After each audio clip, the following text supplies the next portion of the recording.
Break. We're late, but we finally made it. Getting over to the stage now, guys. Hopefully we didn't miss any spoilers yet. All right. Let me get you on a stage at least. Flip, bro. Flip. Thank you. Ah, pizza smells good. Oh, hell no, not Papa John's. All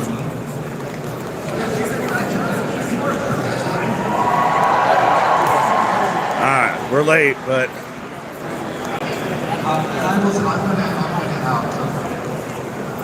If the camera were to move just this way to the right, you might see Jace. We're excited. Come on, man. You sure that was okay to say? I don't know that it's okay. I'm about to find out. All right, go back there. But there's many more. I'm the kind of Magic fan that when I play, I turn over the back of the card and read the story of the character.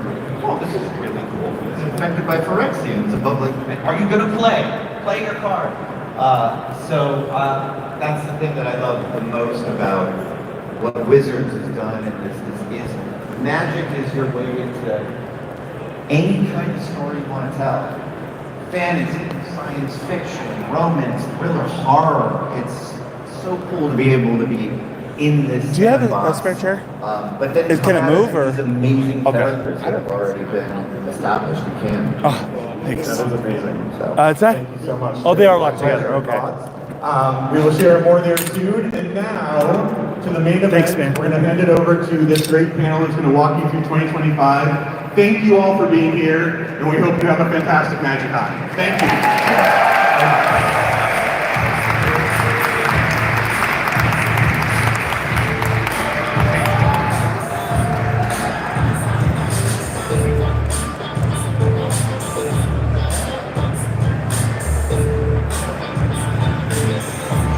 This is the foundation one, right? Okay. Your host, Blake Rasmussen.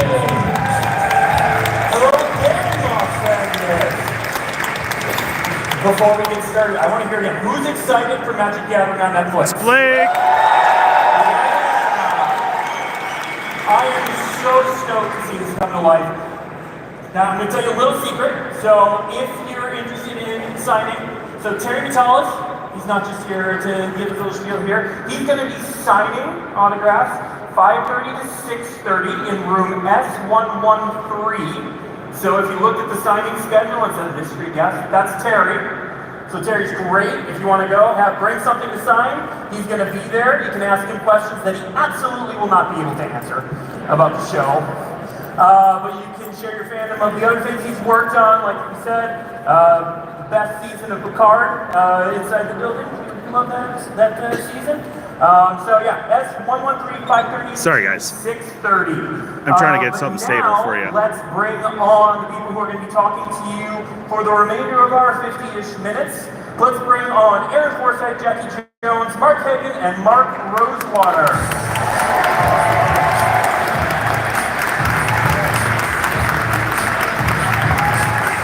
Welcome. All right. So this whole panel is framed around the foundations of the next era of Magic, and that's really how we're thinking about this. We are going to talk about a little bit about foundations right up front. Sorry, trying to work on steadying it, guys. We're going to guys. talk about how that set Hard to do one-handed. Coloring all of the decisions that we're making going forward, including Jackie. I want to, before we get off, Netflix. You've been really involved with creative, with Terry and his team. How excited are you for this project? I feel like I could gush all day about how excited I am about the project. I feel like we're all here at MagicCon because Magic is an incredible game, but I think we're all here because Magic is more than a game to all of us. I think, yes. Magic is a community of incredible people. Magic is an immersive experience. Magic is a way for us all to express ourselves and a chance for us to connect with each other.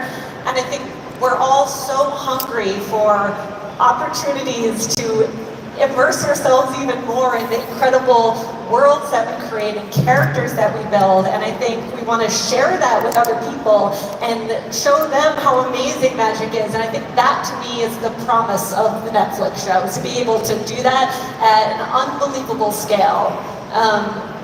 And I think in doing something as big as the show, there is no point of doing it unless it's done right. You know, and I think that is why it's taken a long time to get where we are today, because we weren't willing to compromise. We wanted to make sure that we had the right creators, that we were telling the right type of story, and having Terry and his amazing team. Working on it. You've heard how passionate he is and his team are about this project, about the brand, about the game, and I just can't wait to be able to share that with everybody. I'm trying to set up the tripod one-handed, so... Introducing everyone. I said their names. Now, I know you're all true fans. You know who these people are, right? Yeah? We're going to introduce them anyway. This is going to go up on YouTube later. But tell us a little bit about what each of you does for Magic. Sure. I'm Aaron. I'm the Vice President of Game Design. So I have a giant team that's made up of two halves. The first is the game design half, of which Mark Rosewater is a pillar of that. But it has all of the vision Sorry design, guys, set I know design, the holding's what we bad. call play design, where we do all of our intense testing. All of our former pro players are on that team. We have the casual play design team. Play test a lot of commander stuff. And then the other half of my team is the creative art and world building team, led by Jack. Yes, I'm Jackie Jones. I lead the creative team for Magic. We are a interdisciplinary team of world-class creatives, from narrative designers and writers to art directors and illustrators to graphic designers, producers, who all bring our different gifts and crafts together to create the amazing characters and world stories and art that really brings Magic as a game and as a brand to life. Beautiful. I'm Mark Hagan. I'm the VP of Collectables. That's a group within Wizards that handles a lot of our specialty cards. So we have a Booster Fun team who's doing all of our showcase treatments and art, and a Print Innovation team who's kind of figuring out new ways to produce cards, and then a Secret Lair team and a promo card team. So a lot of different things that I get to touch. So I'm Mark Rosewater. I'm not a VP, but I am the head designer of Magic. Next week is my 29th anniversary working on Magic. And I make a lot of content about Magic. So whatever form you like, I make that content. Well, that's how you know we're serious, this panel, that we have so much great information to share because we have some heavy hitters up here. We are going to start by talking about, again, foundations is, I'm going to use this pun a lot, so I'm not even going to excuse it. It's foundational for what we're doing. So, Aaron, tell us about why foundations Not yet. is so important. I just got a seat, so... Yeah, so Foundations is a card set that comes out in a few weeks. There have been a lot of attempts to kind of create the quintessential Magic experience, that shows off all that Magic has to offer. Obviously, Alpha, the very first set, Richard Garfield, they did that. When I started playing, it was the revised edition. It just felt like, what Magic is and was. I hope to work on Magic 2010. I thought that was a pretty good shot at capturing that. We've done the first time we went back to Dominaria. That set I felt was very quintessential. But the problem with all those sets is that they're sets. They come and they go. For core sets, we had to try to make a new one every single year. And so finding the best one, the most perfect one, it kind of didn't matter because it was going to be gone and we had to come up with another one the following year. So we said, what if that wasn't the case? Let's come up with a product that shows what Magic is, that we get right, and that we just leave on the shelf for the world to come to whenever they want to, over the next however many years that may be. We don't need it rotating out, we don't need it replacing itself with something else. Just make it and say, this is it. Whenever you want to start now, you want to start later, you're already a tournament player, you want some cool new cards, this set will do that for you. Yeah, and of course, this is so foundational. We are going to share some preview cards. Now, the debut for Foundation, where they're going to show a ton of preview cards, is the panel after this one. It's going to start about half an hour after we're finished here. But we're going to show a little bit. Mark was going to show a little bit, right? Maybe a little bit about philosophy before we get to Yeah. So, one of the things we've been, from the very beginning, since I remember the first day I walked in the office, we were like, how do we teach people magic? You know, we have what we call a barrier to entry. Like, magic's a lot of fun, there's a lot of text, but it's intimidating to learn. And if you look at early magic, we tried things like the art system, where we didn't even Almost have ready. colors. All right. Or then we did Portal, but we only had creatures and lands and sorcery. And we kept trying to sort of introduce it by making it as simple as possible. And I think the big shift for us is, it's at the end of the first game, why does someone want to play the second game? It's not because they understand everything. It's because it's exciting. And the philosophy of Foundations is, look, let's introduce all the cool things Magic has to offer, and it's okay if it's a little bit overwhelming. If it's exciting enough, you'll pick it up. Okay, now we have a little bit better You control. don't know everything. That's fine. There's a lot to learn, but then we want to make it exciting. The philosophy of Foundations is, let's highlight what is cool about Magic.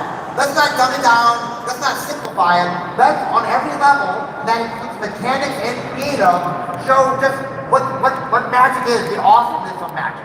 Yeah, speaking of what's cool, we may recognize this character right up here. Solemn Simulacrum is back. Tell us about this card. So, one of the things we want to do, Magic has a very rich history, and we want to play into that. So, this card was the prize made by Jens Tierney at a Magic Invitational. It was nicknamed Stan Robot by the audience because Jens' picture was on it. He looked kind of sad. But it ended up being a really popular card. I know Commander, it's seen a lot of play. And so it not just is a cool Magic thing, it is part of Magic's history. And this is a good example of what we're trying to do with Foundations. We want to show off the depth. And the depth is not just what it does, which also is a cool card, but all the history behind it. Yeah. When you talked about mixing simplicity and excitement, which I think brings us to our next one. This card is the buy a box promo for buy a box promo. Okay. It's full art.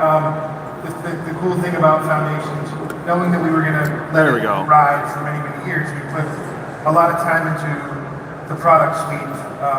So not only is there the normal draftable booster set, like most every other set we make.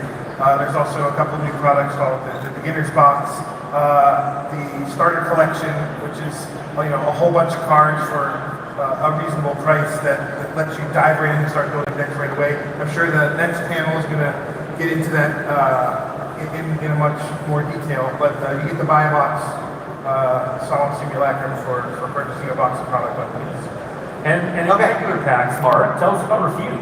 So one of the things about Foundation is about half of it is reprints, old cards we're bringing back, but half of it's brand new.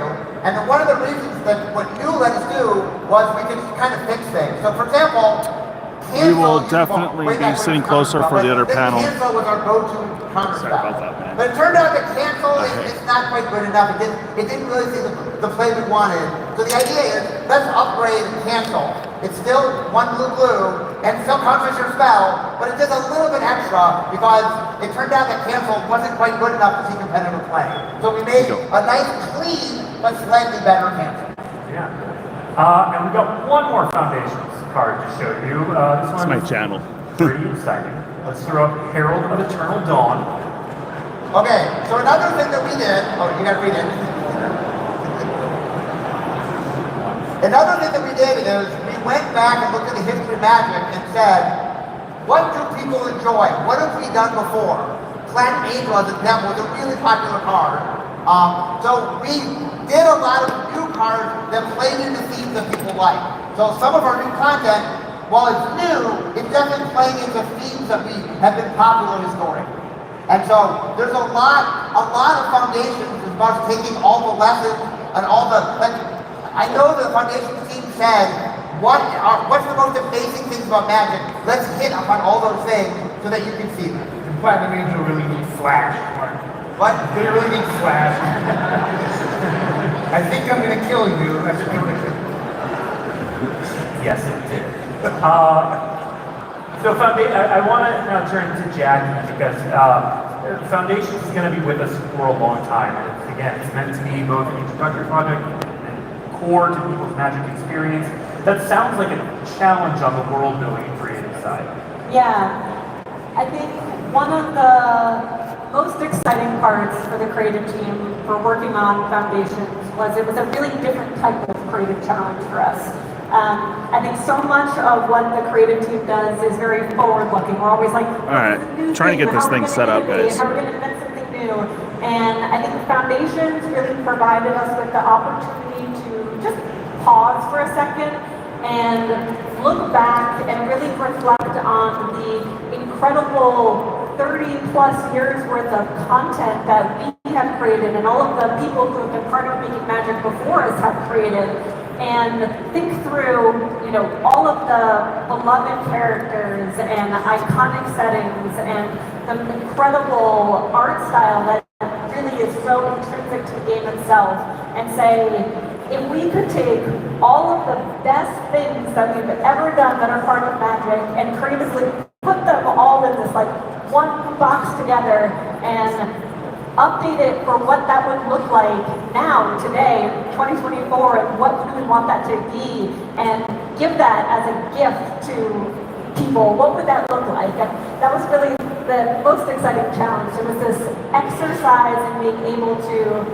honor the legacy of Magic that is so important, while at the same time using that as the foundation for us to really innovate on and build upon. And, you know, that was the challenge and the goal of Foundations as a product, as a set, but I think it really inspired more than that. Like, that's the lens through which we want to approach the next era of making Magic and how we want to carry that forward.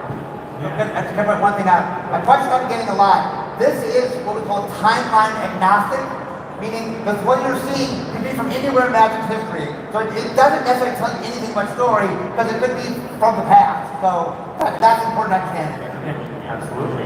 So we will have way more on Foundations, the actual set, in the next panel. But it really is kind of coloring, you know, how we think about the entire Magic ecosystem. Making things simpler, making things cleaner, making things easier to understand, easier to communicate. So we're going to talk about a few like significant changes that we are making in the world of Magic. We're going to start, Rosewater, with rotation. Yes, so we are changing how sets are going to rotate. We're going to start changing them so they rotate with the year. So when Magic first started long ago, we did blocks, the large set was always in the fall, so we rotated with that. But now that we've sort of moved away from that, blocks don't exist anymore, it just made extra confusion. And one of the themes is we're trying to simplify things. So starting in 2027, that's when the rotation is going to start. In 2027, it'll start with the year. And so standard will be 3 years. You don't have to remember when it starts stop. It's anything from those 3 years. The reason we're telling you now is Bluebird and Duskmorn are going to rotate at the beginning of 2027, so slightly changes when they rotate. Yep, absolutely. So, okay, so we've got that change, cleaning up that, so it's just calendar year, you know when it is, when it's coming. Hagen, we're gonna jump to you for a second. I don't know who put 2 marks on the same side of the panel, but it's throwing me off. It was me. Hagen, so we also want to clean up some communication stuff. Yeah, this is one that will be more to some. Hey, Sierra. We're going to bring back MSRP. So that's. Oh, yeah, baby.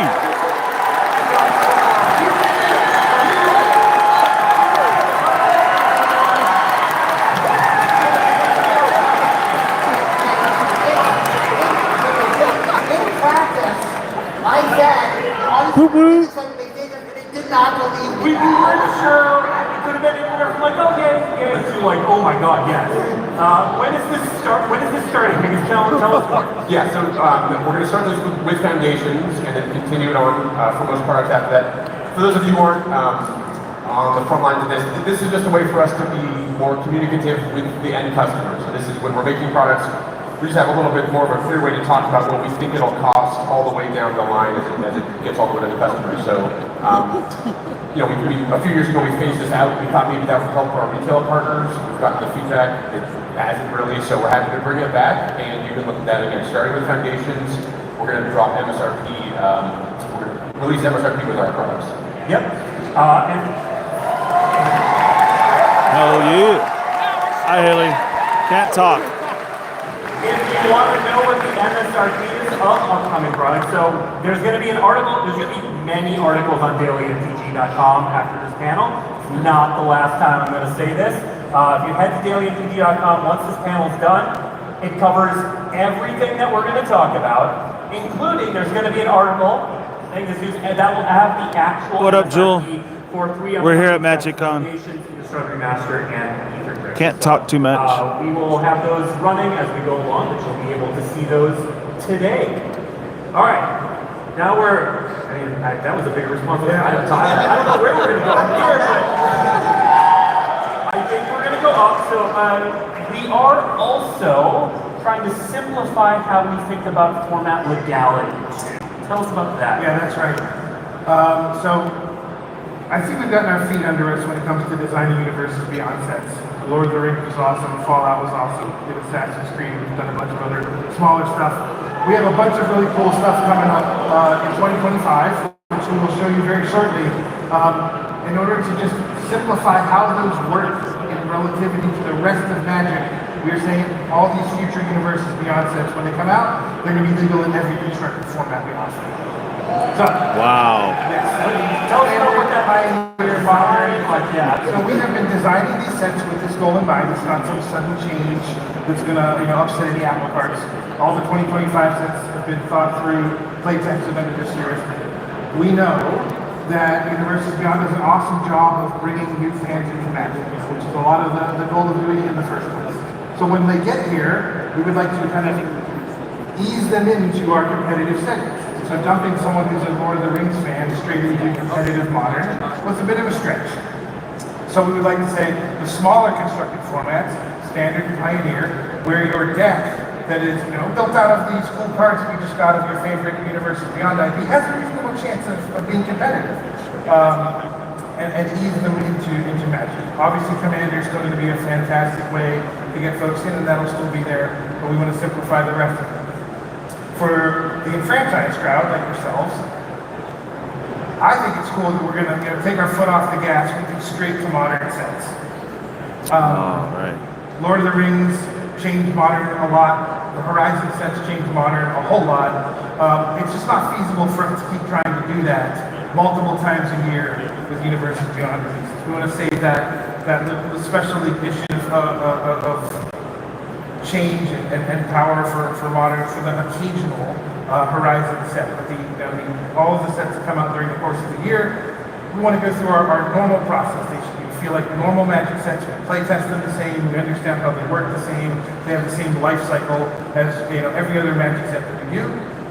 And that really makes our designers' lives a lot easier as well. So not to keep switching gears between one thing and another. They can test all the cards together. They can test the gear of sets as they're coming out. So it's a big change. I get it, but it's just going to make everything so much simpler for everybody.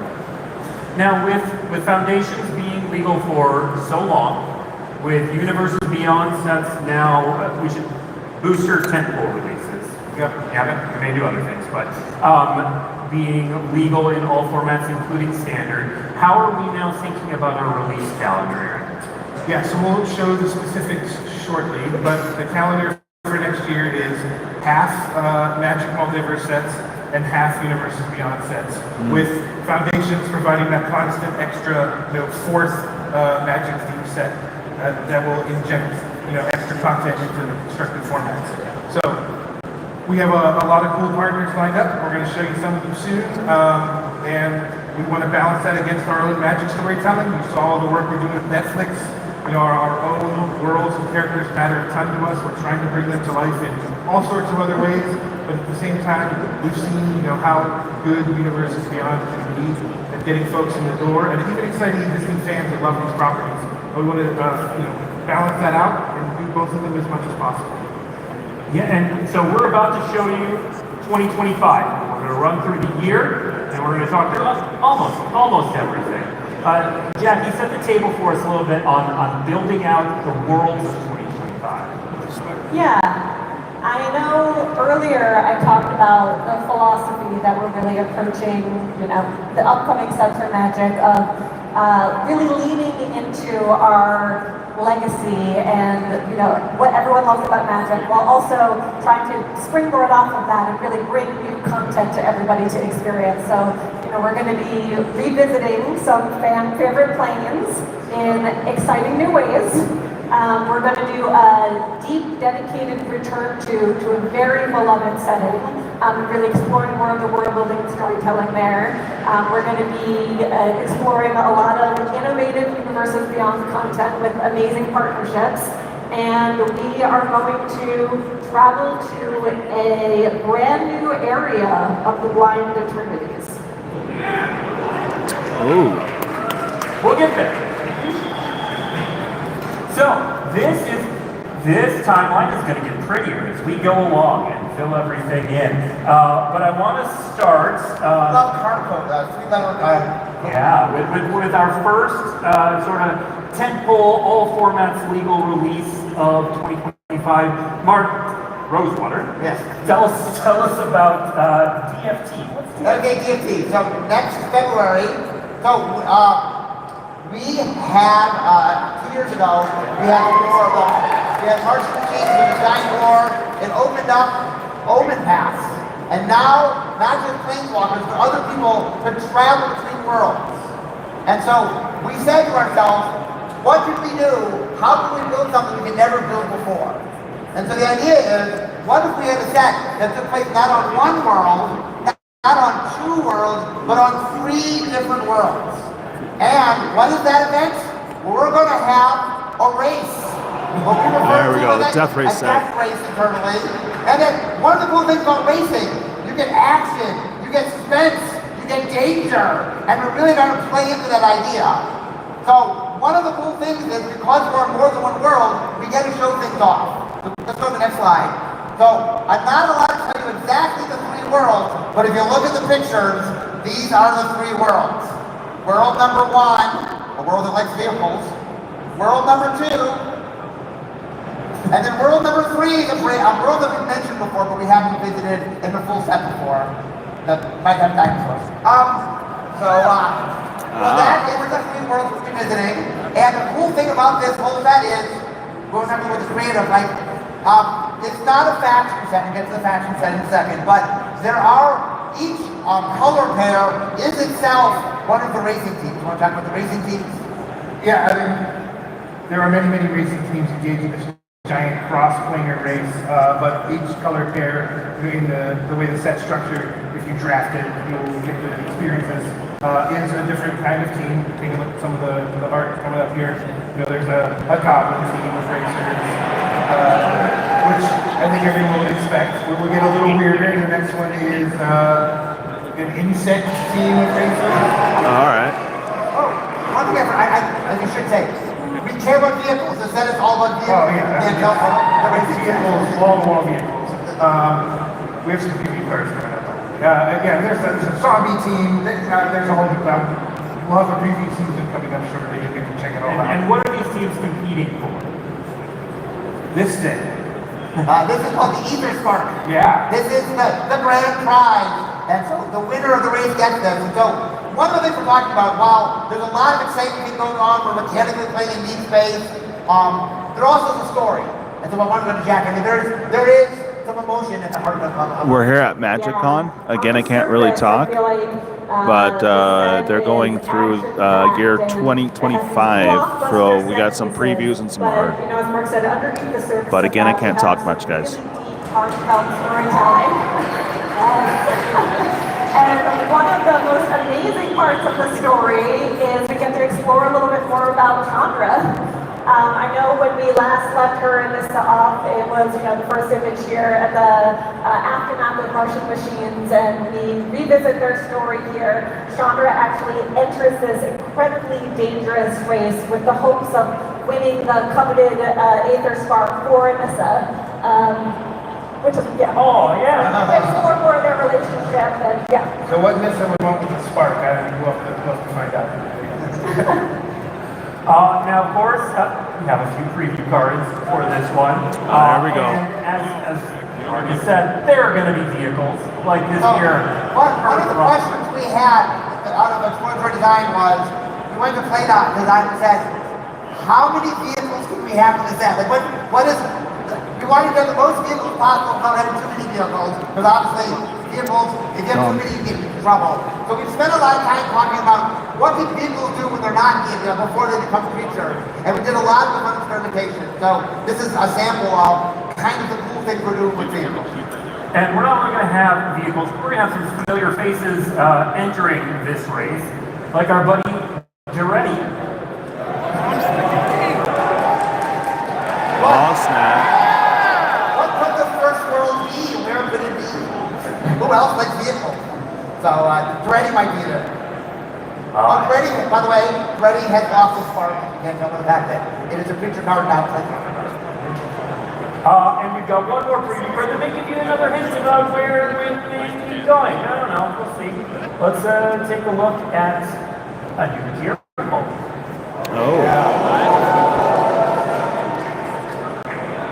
Or deer hole. Yeah. All right. We're not going to say anything else about it. It's cool. Yeah. This is a good card. It's a good Magic the Gathering card that you should cast. All right. So that is it for either drift. We can make our timeline pretty again. And that's going to lead us into Rosewire and tell you what is TDM. Okay, TDM stands for Tarkir Dragon Storm. Okay, so 10 years ago, we first visited Tarkir, and we learned it was a home planet of Starkendal, and all the dragons had been killed off, and the cons run wild, and it had wedge. The very first set was wedge gameplay. But then Sarkin went back in time and changed the timeline, and now Dragon reigns supreme. So one of our guidelines for designing this set was the mantra, the best of both worlds. Do you like wedge play? You'll get it. Do you like dragons? You'll get that as well. And so it is everything that you love about Tarkir smashed together. Yeah. Speaking of worlds, that sounds like Jackie's cue to tell us, like, how do you smash these things together with a time travel nonsense and all that jazz? Yeah. Yeah, Benson, Death Race. We're all raised that we're not supposed to pick our favorite children. But this set is the most visually stunning thing I've seen recently that we've created. It is so cinematic and exciting. When you look at these cards, like the art really comes to life. It's incredible. You know, yes, we're introducing new dragons. We're bringing back the old dragons, and we're also going to be bringing back the three-color clans. Yeah. So the people of Tarkir, yes, in this modern timeline, have picked up the banners of the old three-color clans, and as we thought about what might that look like, we really wanted to give them a fresh new look while again honoring where they came from and their origins. So we worked really closely with cultural consultants to really build in a lot of depth in these clans and really bring them to life in new ways. Yeah. And of course, you said dragons, so our good dragon boyfriend is coming. We're not going to show his full card. Jackie Sarkin's back, right? I mean, how could we revisit Tarkir and not have him come back? Sarkin heard dragons and he was there immediately. But we know from Aftermath that he got these sparks. Yep. But you can't go to Tarkir and not have Sarkin involved. But he's not the only character that's coming back. And this one is a Planeswalker. So This is gonna be, yeah. we have a Planeswalker that played a really important role in the original story. In fact, his death caused a lot of problems. So we have Okay. There's a lot of willingness. We're not showing the card text yet. Yes, you can see that is a Planeswalker frame right there. Yeah. Speaking of frames, and you've been quiet uncharacteristically. I told you couldn't say anything from that. But what are we doing special to celebrate Mugen's return? Yeah, let's take a look at a showcase frame for this set. We call this the Dragonfire frame. Hit it with a frame. Almost. There it is. Yeah, so Nice. We love moving, and actually way back to M21 when we were first playing around with some of these alternate frames, there was one part of the set that had this frame inspired by Ugin. We've always loved it. I have it up in my office, and we've always tried to find a way to get back to it, and then this set came along. So there's a collection of cards in this set with these amazing frames that harken back to both Ugin's whole history and then even M21. All right, so that is Tarkir Dragon Storm. Very exciting set, but possibly even more exciting is our partnership coming up with Final Fantasy. All right, so we show the timeline to show where Final Fantasy is sitting. It's going to come out on 6/13 in 2025. This set is so special, we're not even going to talk about it. We're going to let some even more special people come on and tell you all about it.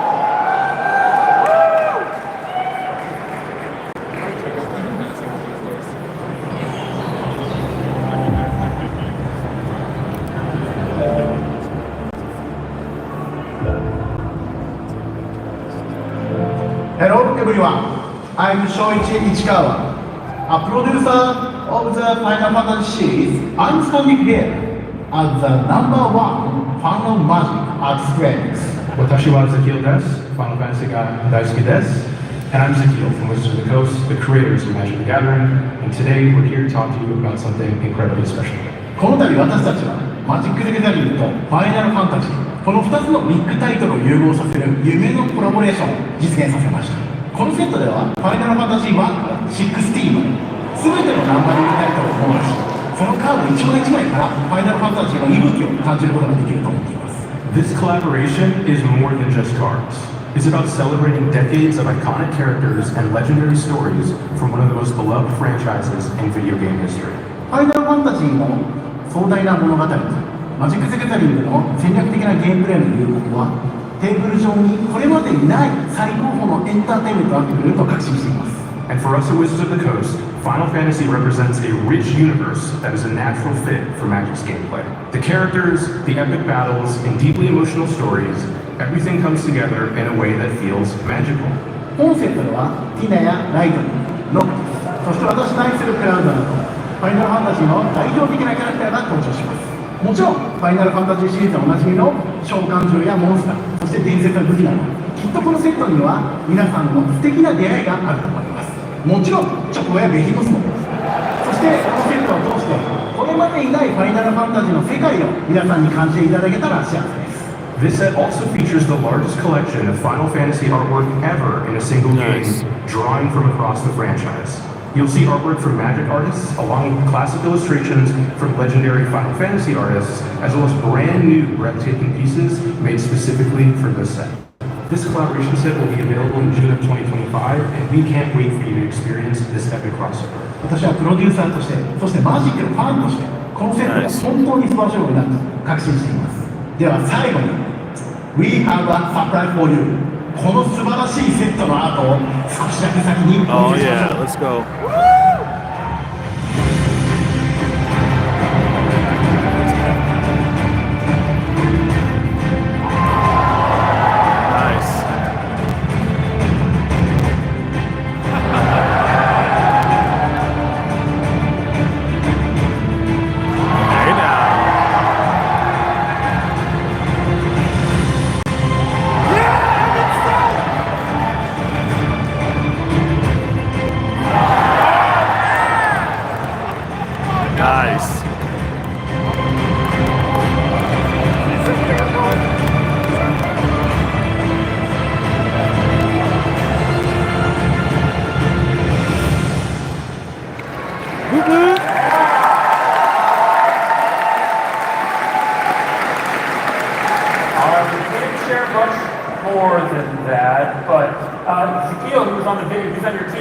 Yeah, it's a deal I get to work with every day, and it's funny, I was remembering back when we first hired him years ago, I asked him, Blue Sky, like, what's your dream project now that you're a wizard? He said, it's Final Fantasy.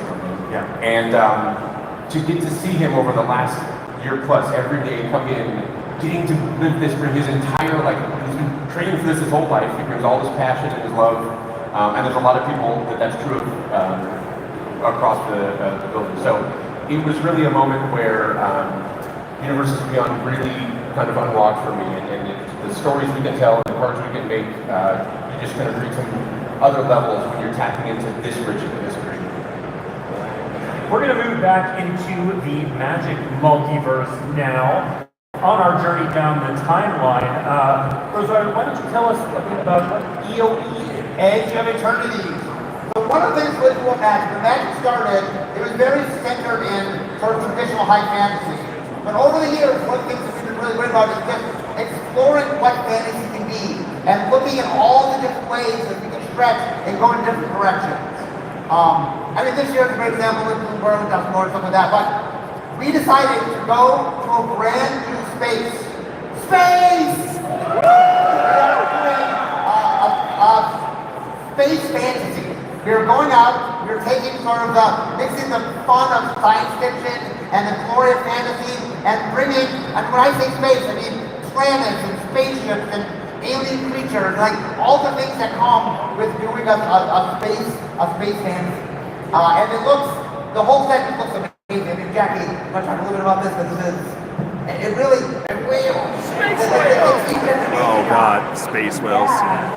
You know, we have dabbled in space magic a little bit before through Infinity, which people remember, which is great, but this So is rebels. a completely different type of take.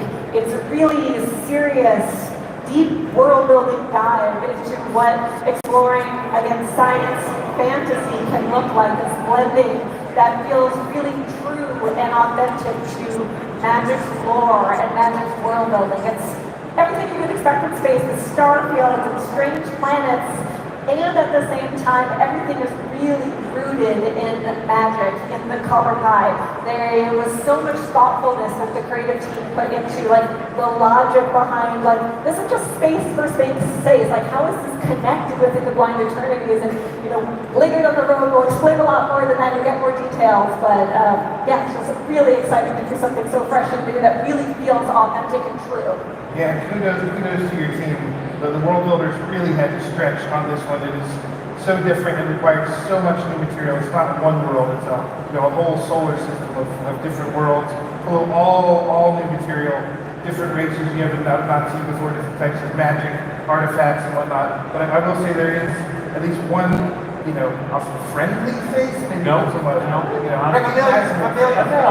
familiar face. Friendly is definitely the wrong term. Or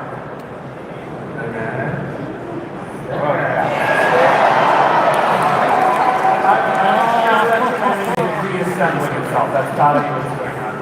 Wow. Okay. That's our last look at Edge of Eternity. We're wandering into far-flung territory here now. If you pay attention, last week, we go back to our timeline here, we talked a bit about, a very little bit, about SPM. Mark, what is SPM? SPM is Spider-Man! There you go. I want to talk a little bit about what to me is the specialness of Universe and Beyond. So when I was a little kid, I was like 7 or 8, I remember waking up one day, my dad had bought a comic book from the store next to where he worked, and he left it on the counter, and it was a Spider-Man comic, and it's the first comic I ever read, and I got really into comics. It's been a big part of my life, and that one of the things that's truly amazing about Universe and Beyond that you don't really understand until it's the property that you love. But I remember the first time I sat down to play Spider-Man and getting to play Magic, which is a game I love with all my heart, and with Marvel was so amazing. It was so much fun, and it made me realize like the lightning in a bottle that is the Universe and Beyond. That when you can bring just these amazing characters, world, but to Magic, and you can play with them. I mean, I've had so much fun working on this, and this is the first of our Marvel booster releases. All right, we're almost done with our tour of 2025. Mark, what's UUB? UUB. So UUB stands for Unannounced Universes Beyond. So we said there's going to be 3 things this year. We wanted to show it's on the schedule. We haven't announced the 3rd one yet. It is an amazing IP. People will be very excited. I play tested it a whole bunch. It's a lot of fun. The art's amazing, but we can't tell you yet. So there is a 3rd. Today. Yeah, we can't say what it is, but it is amazing. And Aaron, real quick, if anyone was paying attention, last year when we talked about the 2025 schedule, we had Return to Lorwyn on there. What happened to that one? Yeah, so we felt like this was enough sets. Return to Lorwyn is next up, so it's the first set that will be coming out in 2026. We not forgotten about Lorwyn. It's one of my first loves as a Magic designer and player, and we will be there soon enough, as soon as the calendar looks So this May next year. Oh, look at that. But also, Yes. in 2024, let's zoom back a sec. What's happening in December, Aaron? Right, now we're not talking about Sorry, 2026 or 2025, we're talking about this year. Something we've been talking about for a long time, for all you arena fans out there. When we created the Explorer format, it always was kind of like Pioneer Light. But we had always hoped that we could get enough back content onto the platform to flip the switch and allow it to be called real Pioneer and match tabletop to, within only a tiny little bit. So we have a 390 card set, which closes that gap to the point where, yes, once this set comes out, we will be switching the name of Explorer to Pioneer on Arena. You'll have like 99% fidelity with tabletop high-level tournament deck Pioneer. I know the team is already thinking about what might not be there and how they get those last few cards on there, but you can see here, all you Lotus Field fans out there, you're going to get to do your thing on Arena when Pioneer Masters comes out. But this set's not going to be just tournament, it feels weird to say this about this next card. It's not going to be just tournament staples. Sometimes you'll have fun casual cards, like Jace, Prince Prodigy. Yeah. Oh, there you go. The set's also draftable. It's a wacky draft environment full of cards for the last, I don't even know how many years, put together by some of the folks on my team. So I'm looking forward to checking that one out when it comes out in December. And then, you get to play actual Pioneer. All right, so that is coming December 10th. Now we've got about 8.5 minutes left, and hey, then again, I'm here to be quiet. Speak up, it's okay. I got the this entire section. You can just run this entire section. Okay. We're going to talk about collectability. Yeah, that's your world. So let's get into collectability. Okay, we have a few announcements here for what we're doing on the collectible side. We're going to start with the Japan Showcase. So the Japan Showcase is a little group of cards that we debuted with Dustboard. And the idea here is to have a kind of like a fully authentic pipeline where we can create cards that are kind of really inspired by Japan, which is a real TCG epicenter of the world. So we have dedicated art director Yuki, he's here somewhere. Works at the studios there, an artist there, and we just did some amazing work. We're going to keep that going, so you can expect Japan Showcase cards coming with every set. And I think we brought a few from Foundations. Take a look before. Yeah, so we have Herald of Eternal Dawn, Day of Judgment, Kaito showing up, and look at that Land Worlds. That is no joke. That Lana word, bro. We're happy with how they worked with Dustboard, so you'll have the fracture foil and all that. We're going to keep the party going. So the Japan Showcase is something, again, this era, something we're doing a lot.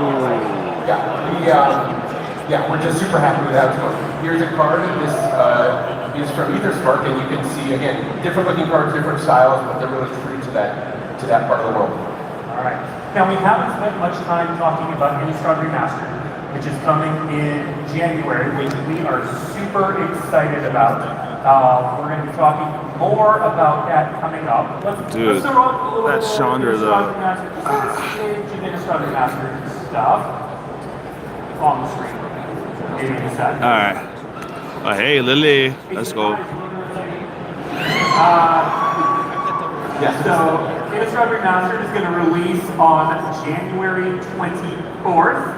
So we're looking forward to that. We'll have some previews starting before that in December, but we might as well show them a little something today, Mark, because it's something new that you're doing. Yeah, we have a new little twist coming, starting with Innistrad Remastered. We call it the Headliner.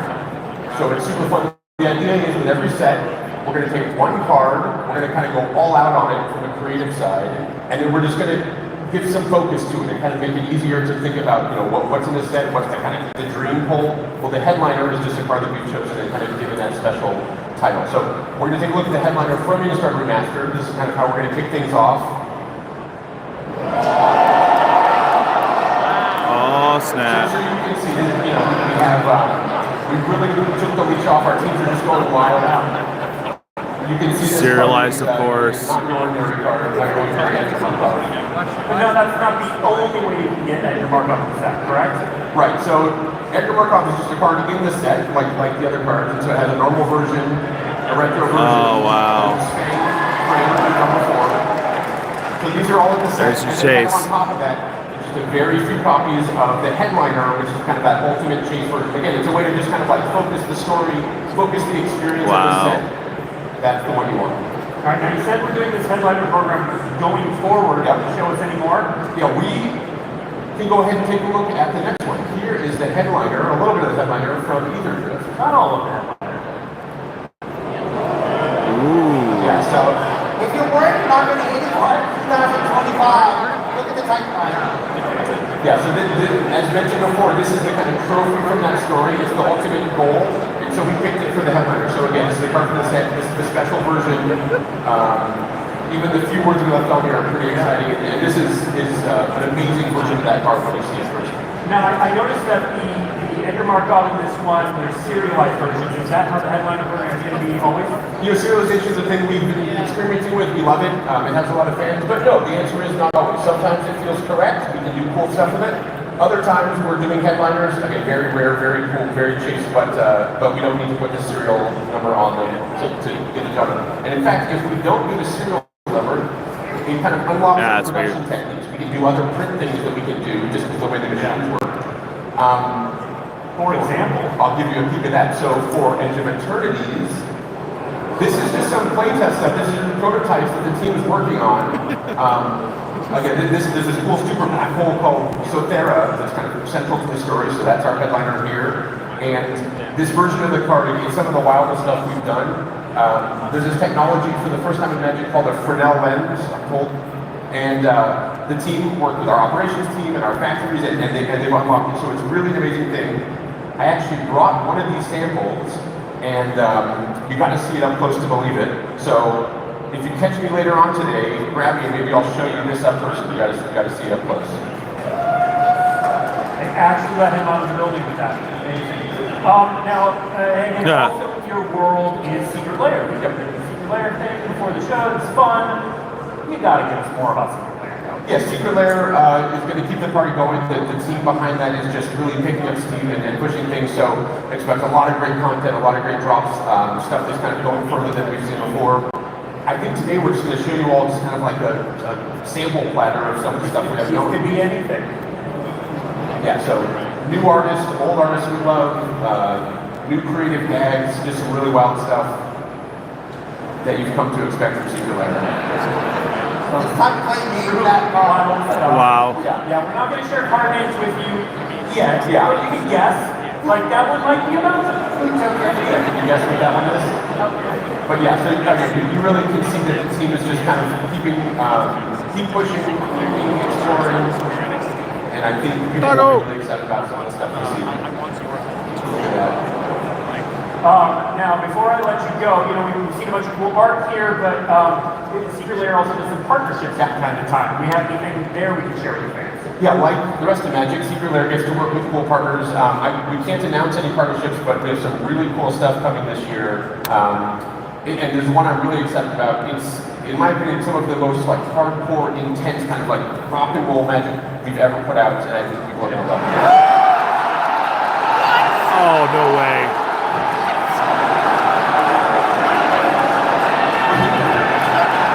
Ah. Wow. All right. So, little time timing. We are just about done here. We're not completely done. There's one more thing. Once I'm not done talking, we're going to show you one more thing. Before we do that, reminder again: Tierney from the Magic the Gathering Netflix show. Right. We'll be in room 119 at 5:30 to sign things and definitely not answer your questions about the show. But you can ask. Everything we talked about today is going to be found on djlonghairorig.com at the conclusion of the show. Maybe some of it will be there already.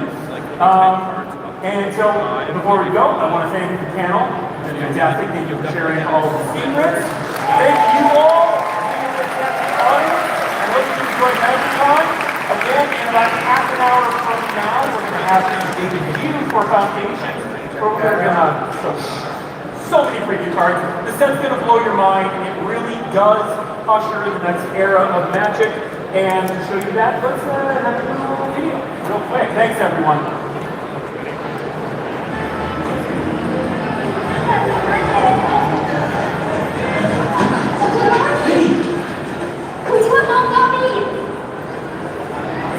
You want to play?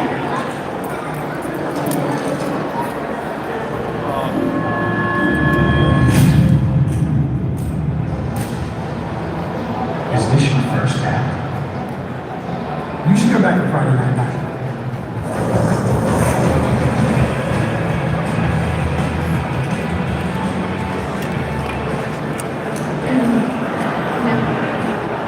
What are you doing? Nothing.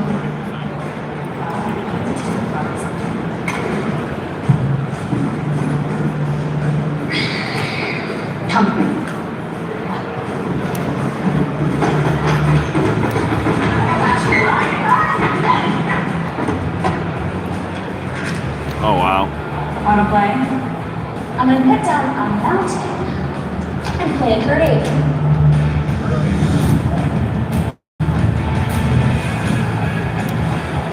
I'm trying to build up some really fun deck.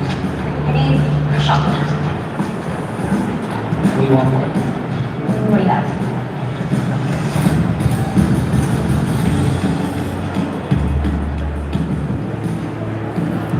Hey,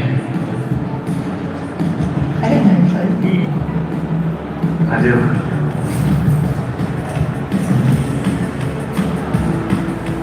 Okay, now we test it. That's right. Train them young. Lights color. She looks like. So Daddy's going to cast Fornelli on Kris Walker. Yeah, I want to play. We'll teach you.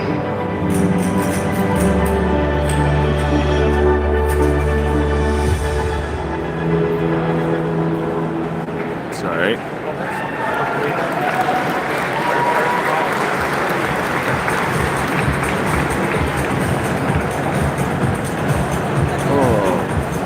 All right, so I got to figure out my tripod thingy, but we got a little bit of break. If someone's here, can help like hold the spot next to the speaker so I can go run downstairs real quick, that'd be amazing. But I doubt it. So now at least we know how to get here. Need to find a way of getting outside.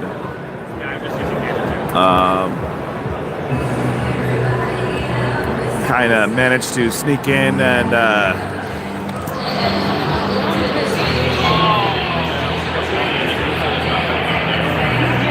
so we might stay posted. I don't know. I need to go to definitely head outside for a minute. Do you want to watch the Foundations panel match? Well, we will. I think what we'll do is we'll come back for the Foundations. Maybe. That way I can run and do all the things.